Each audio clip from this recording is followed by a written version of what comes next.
It's a full game preview for Penn State and Rutgers. You are Locked On Nittany Lions, your daily podcast on the Penn State Nittany Lions. Part of the Locked On Podcast Network, your team every day.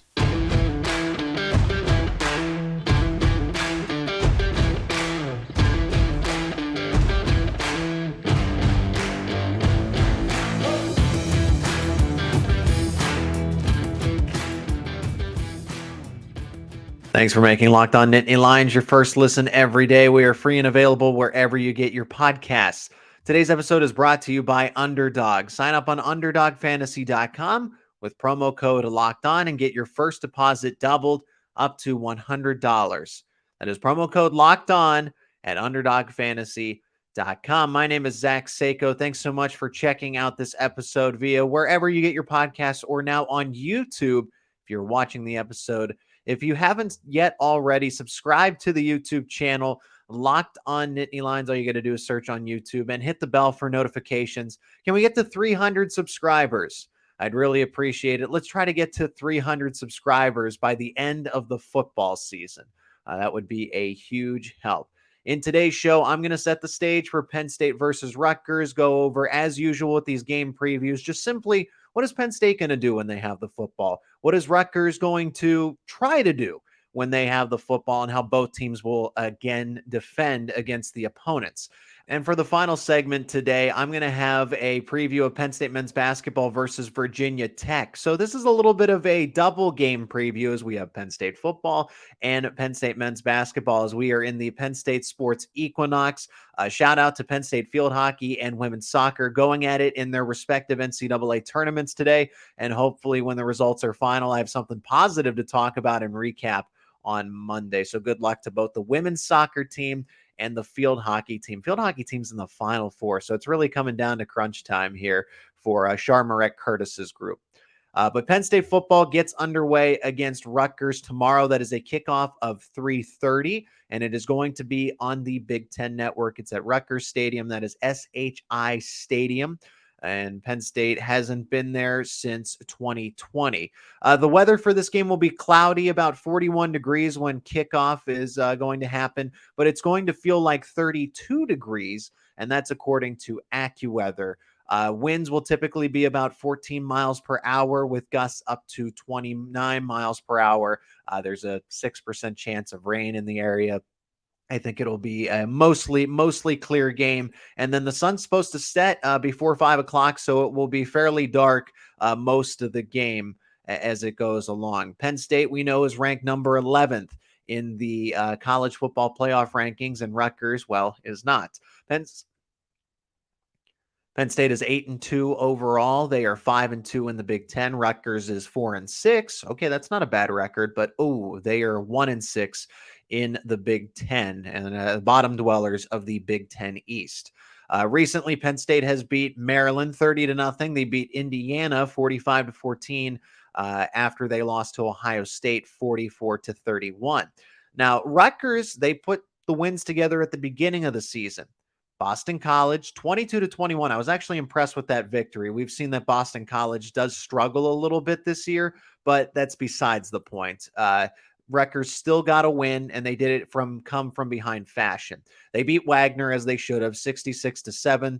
And then they were on the road and they beat Temple 16-14. And they actually picked up a win against a team that, frankly, is better than them, Indiana.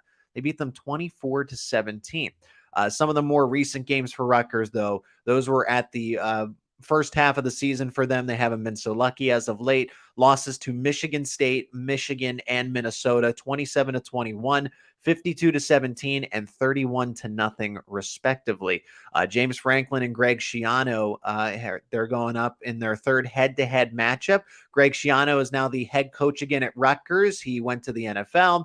He was a defensive coordinator with Ohio State, was almost hired by Tennessee to be their head coach, if you can even remember that. And the student body got together to public. I don't know who was involved, but they basically held protests to keep Greg Schiano from being their head coach. Nevertheless, he is back in Rutgers in his second stint. He coached there from 2001 to 2011 and now 2020 to the present. So Schiano and Franklin actually didn't have any meetings prior to, well, technically when he was the defensive coordinator at Ohio State, they technically matched up, but not in a head-to-head battle when it comes to head coaches. This time they do. It's the third meeting, and Franklin, of course, is 2-0. Schiano there's familiarity with Penn State. Greg Schiano was the defensive backs coach after he was a graduate assistant under Joe Paterno. 1991 to 1995, he was an assistant in Happy Valley. All-time, Penn State is 25-1 in this series. The only loss that happened was for the Nittany Lions in 1988. So Penn State, kind of like the Maryland series, has complete control of this versus the Scarlet Knights. Okay, before we talk about what Rutgers is going to do with the football, Penn State's the away team. So they win the coin toss and they elect to receive here. So we're going to go with what Penn State wants to do when they have the ball. They can do just about anything tomorrow, but given that this is a road game and Rutgers is inferior to Penn State in every single matchup that you can think of, I don't expect Penn State to really get all that creative tomorrow. They want to save people for the remainder of the season. I mean, Penn State, like everybody's banged up, but Penn State's fairly banged up as well with all the injuries to key players, Joey Porter Jr., Curtis Jacobs, Olu Fashanu, just to name the top guys that have been missing. But, with still senior day looming with a bowl game, Sean Clifford kind of riding off into the sunset as a Penn State quarterback, I see this being a very simple game plan and just kind of like, hey, let's get in, let's get out versus Rutgers. But here's the thing, even if that's the case, I don't know how much resistance Rutgers is going to offer. So I believe that Penn State can do just about anything, even though they're going to keep it fairly simple. Rutgers is allowing 25.9 points per game. Because of game script, you'll see Penn State run the football a lot. I don't think, again, with what's at stake in terms of Sean Clifford, and this game isn't about Sean Clifford. Let me preface that, but he's the senior quarterback. He's the sixth year. You don't want to see him get injured in this type of game when he's still got a bowl game to play in and senior day at Beaver Stadium against Michigan State, and that is a much tougher opponent. Even though Rutgers actually played them well, Michigan State is much better. Penn State, I think, has revenge on its mind for last year's snow game up in East Lansing. But that's besides the point. Let's not look ahead. This is Penn State versus Rutgers weekend. But yes, Penn State will, in fact, run the football, not only because game script dictates it, but also that's just what you can do. And Penn State has shown that they want to establish the run first, use the play action, and then go over the top. It's going to be hook, line, and sinker all day for Penn State. I don't see Rutgers being able to stop either of Nicholas Singleton or Katron Allen. I've said for multiple weeks that just because of the matchups that I think Singleton and Allen will each have 100 yards rushing. I've been close. Collectively together, they put up 200, but not both of them are getting that even split of 100 per. We could truly see that today or tomorrow. We really could see that tomorrow with just what kind of game plan it's going to be and how inferior Rutgers is, especially defending the run.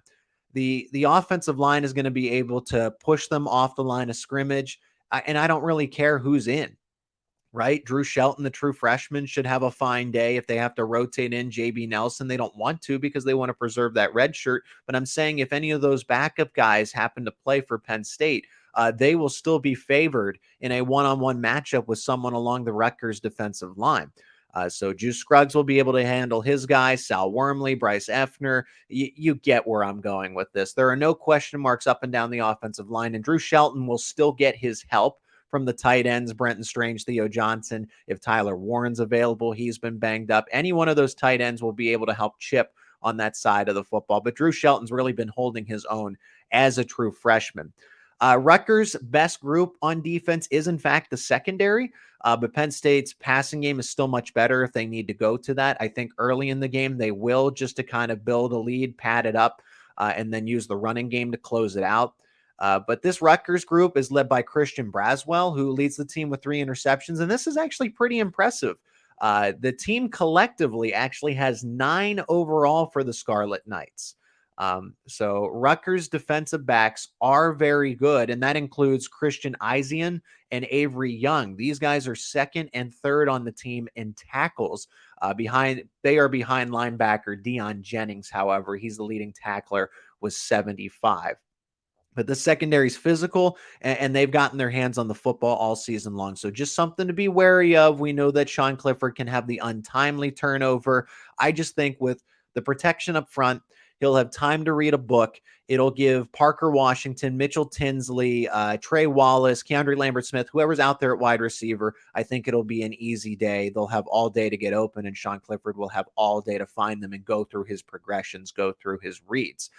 Penn State does need to be aware of this. If they do happen to kick any field goals or happen to punt the ball at any point in time, Rutgers can block punts and kicks. Whether it's just Greg Schiano has his hand on special teams with that influence, whatever have you, the Scarlet Knights do know how to get after special teams units. They actually had a punt blocked, a kick blocked in return for a touchdown against Michigan. That helped put them up 17-14 at half, but as I mentioned earlier in the show, Rutgers did lose that game 52-17. So Michigan had enough. They saw the block kick and they're like, all right, you know what? We gotta sit up in our chair and take this game very seriously. But that's the kind of team that Rutgers is. They'll play tough, they'll play physical, they'll play inspired, but eventually you can wear them down. And that's precisely what Penn State will do when they have the football. So what can Rutgers try to do when they have the football? That is coming up next. Also later on in the show, a Penn State men's basketball recap and preview. They beat Furman yesterday in the opening round of the Charleston Classic, and they play Virginia Tech today. Another early tip-off for Micah Shrewsberry and the Nittany Lions. It is Locked On Nittany Lions. Be back in just a sec. This episode is brought to you by Underdog Fantasy, the easiest place to spice up college football season. Easy to get started and easy to play while you're watching your favorite team, the Penn State Nittany Lions. And it's also available in over 30 states. Now, here's all you have to do. You just pick between 2 and 5 players across any team, not just Penn State, and decide if they will finish higher or lower than their given stat projection. It's one of the easiest fantasy games to play out there, and you can win cold, hard cash in a single game. Sign up with promo code Locked On, and that is one word, Locked On, and Underdog will double your first deposit up to $100. So you deposit $100, you get $100 free. Go to UnderdogFantasy.com or find the Underdog Fantasy app in the App Store or Google Play Store. That's Underdog Fantasy, promo code Locked On, one word, and get in on the college football pick'em action today. Thanks for making Locked On Nittany Lions your first listen today. For your second listen today, check out Locked On Sports Today. From the games that matter the most to the biggest stories in sports, go beyond the scoreboard and behind the scenes with local experts and insights only Locked On can provide. Locked On Sports Today available on this app, YouTube, and wherever you get your podcasts. And yes, the show is now active on YouTube as well. I appreciate it if you listen to the show, but if you want to watch the show with me, we are live on YouTube. Subscribe at Locked On Nittany Lions. That's all you got to search. And then you can hit the bell if you want to stay up to date with me and get immediate notifications whenever we post a video here at Locked On Nittany Lions. Also yesterday, I encourage you to go check out the episode from before. It was a Locked On crossover with Nate Dickinson of Locked On Big Ten. Give you the full perspective. We actually discussed what is the prospect of Manny Diaz leaving as Penn State's defensive coordinator after one season. We also talk about the Penn State-Rutgers game. We get his perspective being the Big Ten expert on what the Rutgers Scarlet Knights have to offer. So some of my notes here today are from myself and Nate's conversation. And then we finish up with a little bit of a preview looking around the Big Ten, talk about Minnesota and Iowa, that cluster in the Big Ten West, who will emerge. Spoiler alert, I think it's going to be Iowa. I don't really think that anybody cares because Ohio State or Michigan is going to win the Big Ten nevertheless. And we talk some Penn State men's basketball in depth as well, kind of getting that full picture. And I will wrap up today's show with the Nittany Lion basketball team talking about their win against Furman and the game they play today against the Hokies of Virginia Tech. So now back to Rutgers. What will the Scarlet Knights try to do when they have the football? Well, their quarterback is now Gavin Wimsapp. He wasn't expected to be the starter. This was the guy that they wanted to build up. They wanted to bring him along but some injuries had other plans, and now he's been thrusted into action, and you just basically get those growing pains out of the way now. If you are a Rutgers quarterback, they truly believe that he is the quarterback of the future. He's shown those plays, he's shown that capability, but he's just not all that consistent. Passing the football, Wimsatt has 4 touchdowns to 6 interceptions, so he is prone to the turnover and has 587 yards. Now, Wimsatt is a true dual threat quarterback, but if you look at the stats, they say otherwise because he's been contained the last few weeks. -8, -18, 9-4 after he had 62 rushing yards against Wagner, but that was a 66-7 blowout. So I can't imagine how many of those yards were ultimately legitimate. Every yard you gain is important. I get that. But when the game's out of reach and you have game script on your side and you can run the football and Wagner can't stop it at any point in time, I don't know how much stock I want to put into that performance. But Gavin Wimsatt being the quarterback has actually opened up some things for the running backs, Samuel Brown and Kyle Monungai. I actually really like Kyle Monungai's game. He's a fast, physical runner. He's decisive, and he's not afraid to put the shoulder into your chest plate. So Penn State's got to be ready for that he will try to deliver the boom, and hopefully Penn State can match that intensity. Samuel Brown is a good change, not really a change of pace back, but just a good change up from Monungai when he does need a breather. And Wimsatt's actually helped out with that because the idea of him keeping the football in an option quarterback keeper has allowed Monungai and Brown to benefit from that and have some open lanes because you have to leave that edge rusher to stay home in case Wimsatt does decide to take it to the outside. The leading receiver is Aaron Cruikshank. He's just been the favorite target of Wimsatt or anybody else that has been in a quarterback for Rutgers. Sean Ryan is an interesting case because he's I would say the second best receiver on this team, but I don't feel like he gets enough of a workload. He's actually 6'4" and a matchup nightmare for most Big Ten cornerbacks. I'm actually eager to see which cornerback is going to be placed on him, if there's going to be a shadow by a Kalen King, because I don't expect Joey Porter Jr. to be out there. But Kalen King's not the tallest around. Johnny Dixon is shorter than Kalen King, so I wouldn't put Dixon personally to match up with a 6'4" Ryan, but that just might be the case in the game. So while Sean Ryan doesn't exactly have all that many receptions, he just has big play ability. 348 yards. That's just a few behind the leading receiver in Cruikshank with 362. But he's definitely further behind in receptions, 40 receptions to 22 compared between the leading guy and Cruikshank and Ryan. But Ryan's a guy that they believe can win any jump ball. I just don't think they've given him enough opportunities, even though they express that, right? If you believe that your guy can win any one-on-one matchup, why aren't you going to him more? They just have a little more faith, I guess, in Cruikshank. The offensive line it's solid in respect to what Rutgers has to offer. Part of the reason that Monungai and Brown are able to have as much success on the ground as they do is because this team is a run blocking team. Pass blocking, the reason now, why does Wimsatt have negative yardage? Because in college football, they count sacks against their rushing total. They don't do that in the NFL. So running quarterbacks can run, sprint, and do whatever. Sure, if they get tackled for a loss, if they are a dignified ball carrier on that play, sure, that's the case. But Wimsatt, the reason he is having negative yardage for his rushing totals is because the offensive line is letting guys get through. So Manny Diaz with the blitz, the pressure that guys like Adisa Isaac and Chop Robinson have shown, Abdul Carter on the blitzes up the middle. I think it'll be a field day for Penn State when they force, because they're going to sell it. It's been the same game plan all along, whether it's been Minnesota, Indiana, Maryland, Rutgers. Take away their first point of attack, which is typically the running game. I know Maryland was a pass team, but Penn State, what they are doing is selling out for the run, forcing teams into uncomfortable situations, anything that is 3rd and 7+. And then they can send the house with those Manny Diaz blitzes. So it's pretty simple. That's what they want to do.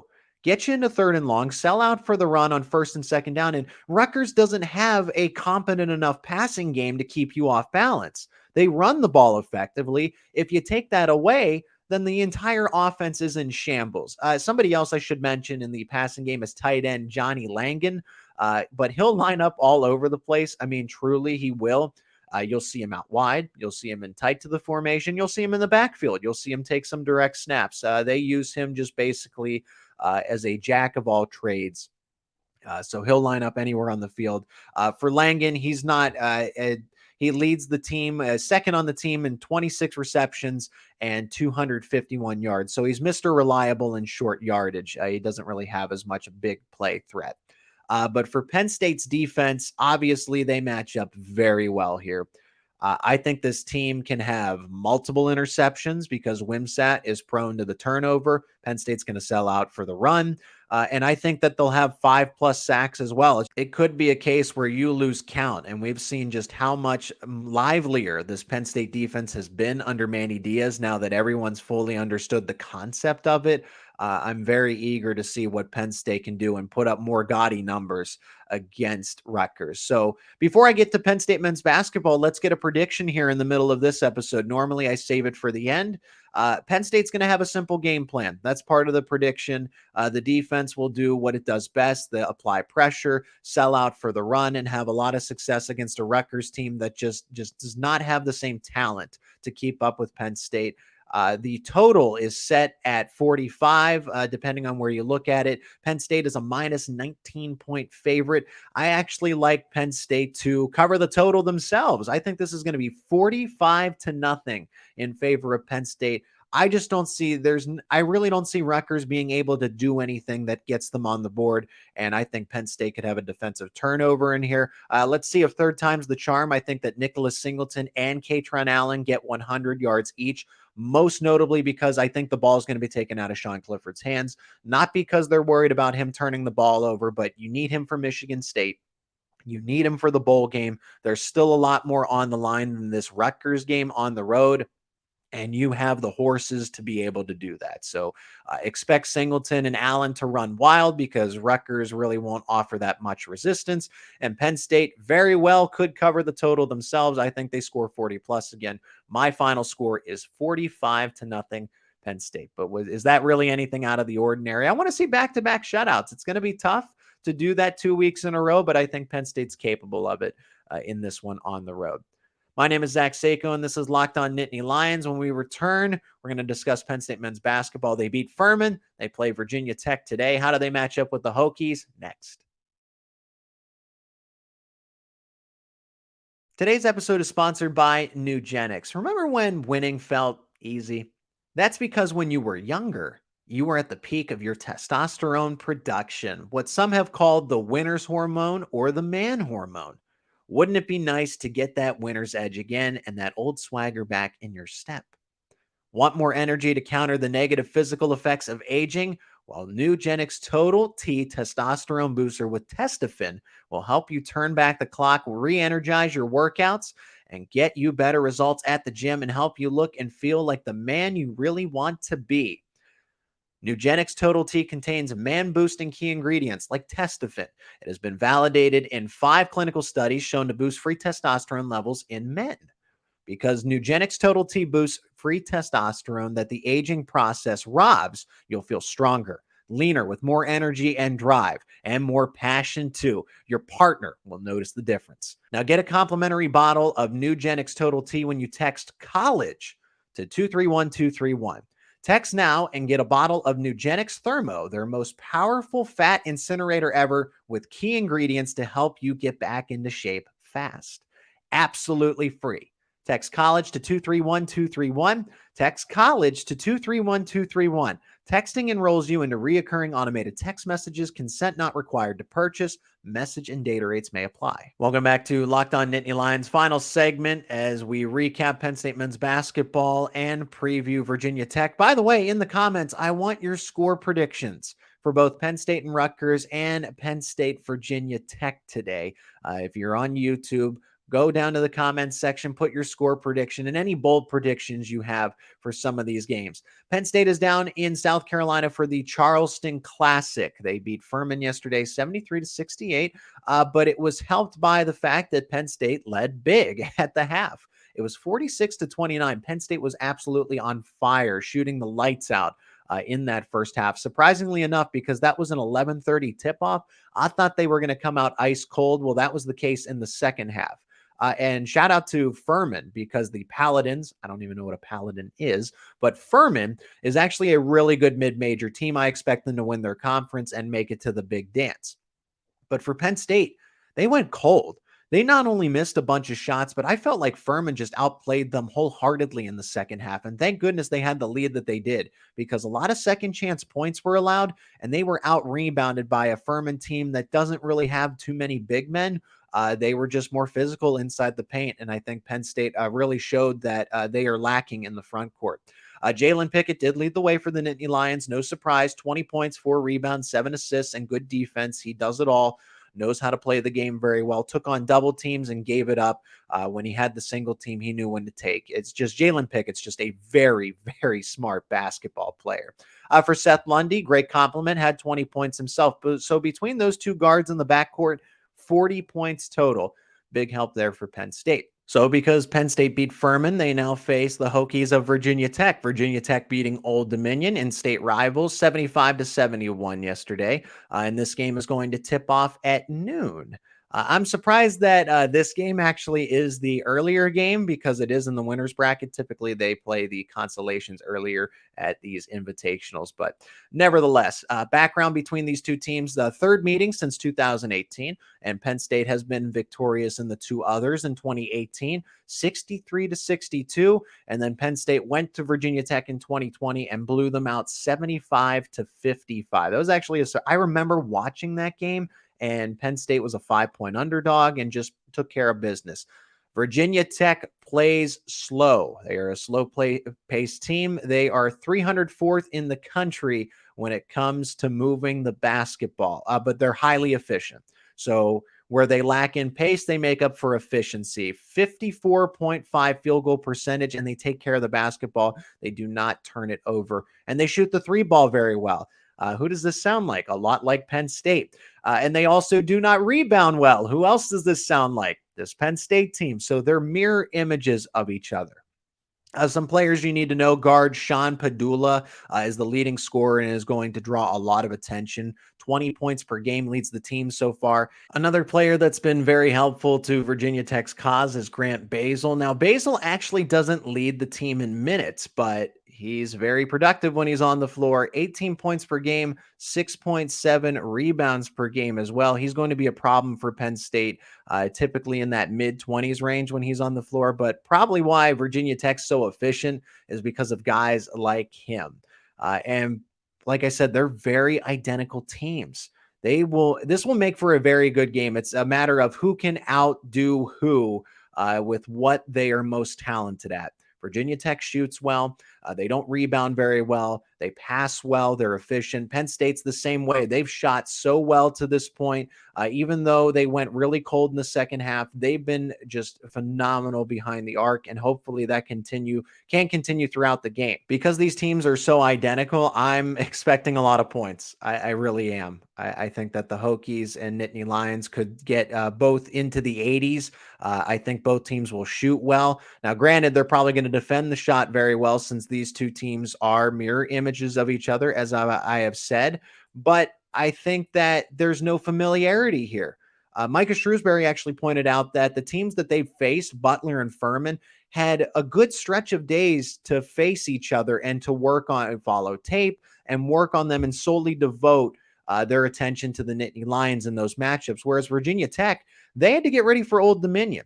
Penn State had to get ready for Furman. So I'm expecting both of these teams not to have a key advantage on either of them. It's going to be brand new. But just looking at the stats, this is the kind of game that it's going to be. My name is Zach Seyko. I hope you enjoy all the Penn State action over the course of this weekend. Again, best of luck to Penn State women's soccer and Penn State field hockey in the NCAA tournament. Look out for a Locked On Now on the Locked On Nittany Lions YouTube channel, where I will quickly recap in 60 seconds the Penn State versus Rutgers game. Penn State's going to be 9-2 at the end of it, going into Michigan State. So We'll recap it all over the course of the week and preview what's to come with the Spartans. Again, follow me on Twitter, follow the show on Twitter at Locked On Nittany, and I will talk to you on Monday. Thanks for making Locked On Nittany Lions your first listen today. For your second listen today, check out Locked On Sports Today. From the games that matter the most to the biggest stories in sports, go beyond the scoreboard and behind the scenes with local experts and insights only Locked On can provide. Locked On Sports Today available on this app, YouTube, and wherever you get your podcasts.